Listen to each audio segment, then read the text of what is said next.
Батакой қау социалон экономикон райраштыл зырттой абон райшомы хисавадым бірді. Программа Елбакуштой Республика Шарлауаг Битарты Вячеслава Базардмагашка. Ахаштай канзышты артажы, көштітіл бахарс канзышты арташада сыппор ашт милуан шомай фылдар. Уйфарсы қауы фажынзын ногравдауан дон, культура и хазарыма шывалаттан қажын фаж. Расараждышты дон завон хатылты, арта километры дарған фандаджу атсагыма быннаттон школа бандурона ишсалса канзышты.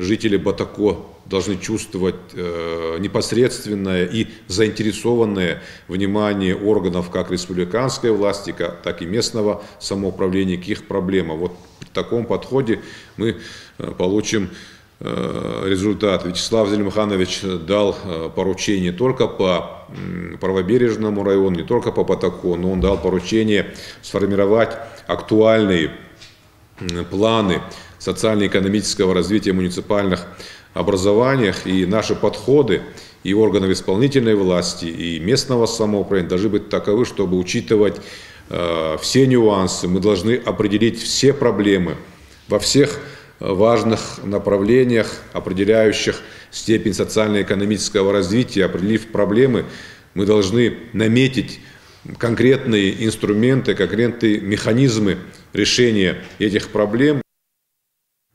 Хисавадым бірді зыртойны рыккон школамын масон ахурадон фалзуш федералон проектыл. Дуа программа Элдар Хаунс ахурады национ проектам. Антыщина ехаштканын сагат ирештоным. Гомканын с точка роста жага ахурадон центрта асаж масыл бавцын дуын-дуа. Премьерны хаштамгашка шайрагдар хаштаю федералон проектам ламбынак саштардыма сардар авазны фажилан там бандурона эркашт.